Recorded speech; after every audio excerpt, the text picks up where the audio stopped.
Boa tarde, pessoal.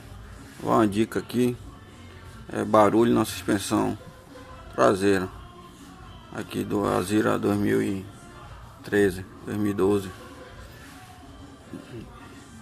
que é que tá acontecendo aqui? Esse carro tava com barulho como se fosse bucha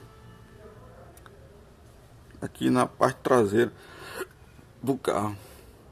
E eu verifiquei, olhei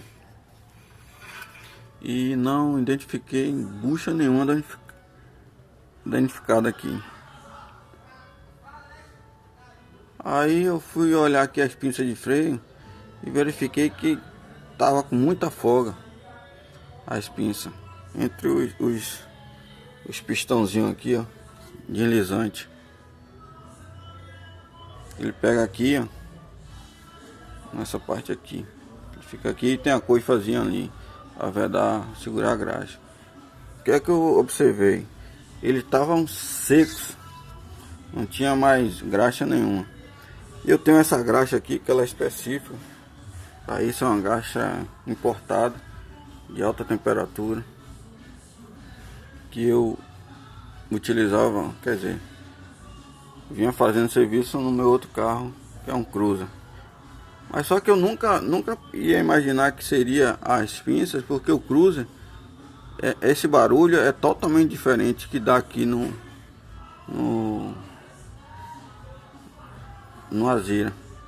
O barulho no Cruiser é um tic-tac, tic-tic-tic-tic-tic-tic, que você percebe. Já aqui dá um barulho parecendo de bucha de suspensão, toque, toque, toque, toque, toque. É um barulho diferente. Então isso me confundiu. Quando eu só tirei aqui para fazer o vídeo, mas eu já lubrifiquei, já fiz o teste e o barulho sumiu. Então fica aí essa dica para vocês que são donos de Azira, tiver com barulho aí, já olhou bucha, já olhou beleta, identifica, olha também aí as pinças de freio. Pode ser que esses pistãozinhos aqui, ó, ele esteja com muita folga ou mesmo sem graxa.